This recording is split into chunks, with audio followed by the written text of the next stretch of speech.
بناتي الأمارات عاملين ايه؟ يا رب تكونوا بخير.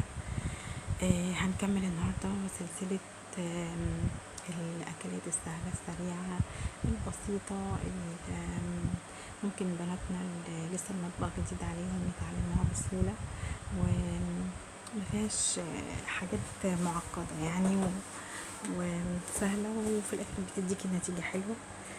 احنا النهاردة هنعمل تتبيلة للفراخ المشوية في البيت. تنفع طبعا لو عندك فراخ، لو عندك وراك عايزة تشويها، لو عندك صدور، مفيش اي مشكلة، هي التتبيلة واحدة. اهم حاجة بس يا بنات، واهم تركية فعلا باكد عليها في كل وصفاتي، انه الفراخ او البانيه او الوراك او ايا كان مشترياتك من الفراخ عموما، لازم تكوني جايباها قبلها بيومين، متبلاها وسايباها في التلاجة، لانها بجد بتفرق جدا في الطعم وفي طراوة الفراخ، وفي ان هي تبقى تمام يا مش بنات. ناشفة، ويبقى نسيبها انا في حتة بجيب بتبقى حلوة قوي. الفراخ، بنقعها في ميه ومعلقه ملح ومعلقه سكر ومعلقه خل وليمونتين، تمام، علشان اضمن ان الفرخه اولا الانسجه بتاعتها بتبقى طريه معايا، ثانيا اضمن ان مفيش اي ريحه، ما بحطش ولا دقيق ولا طحينه ولا الكلام ده. هو المحلول الناعم بالنسبه لي هو الملح والليمون والخل والسكر وبس، تمام كده.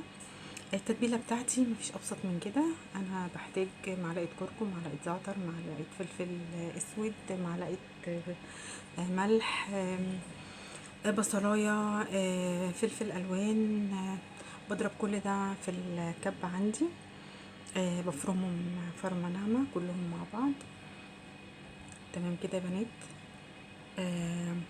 حطي توم باودر، حطي كل التوابل اللي موجوده عندك الحلوه. في توابل فراخ بجيبها برضو من عند العطار بتبقى حلوه. بحط معلقتين زبادي وبحط معلقه خل، تمام كده، دي في التتبيله. بقلبهم كويس مع بعض وبحط معلقه زيت، واتبلهم بقى واقلبهم كويس مع بعض كده. دي التتبيله بتاعتي اللي انا هتبل بيها الفراخ، تمام كده. بقلبهم كويس مع بعض كده يا بنات. وممكن تحطي معلقه عسل، بس انا ما كانش عندي. معلقه العسل اسود او ابيض، اولا بتدي طعم حلو قوي للفراخ المشويه، ثانيا بتدي لون برضو حلو قوي.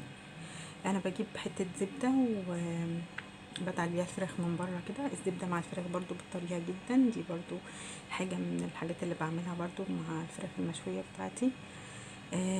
قطعه زبده بدهن بيها الفرخه كويس قوي قبل ما بحط عليها التتبيله، برضو بتديها لون حلو قوي في الشوي، وبتطري برضو الانسجه معايا بتاعه الفراخ. اهم حاجه في الفراخ المشويه ان هي تكون لونها حلو، وتكون من جوه جوسي كده وحلو، تمام كده. دخلت التتبيله في كل جزء في الفرخه، وفتحت الجلد بتاعها وحطيت بين الجلد واللحم. لو عندك الفاير عادي انت ممكن تحطيها فيها، انا ما عنديش، فانا عادي هغلفها بورقه زبده، وبعدين هغلفها بورقه فويل، هقفل عليها كويس قوي، تمام كده. احنا طبعا سايبينها من بالليل، انا حطيتها في التلاجة ومن بالليل او من قبلها بيوم زي ما تحبي.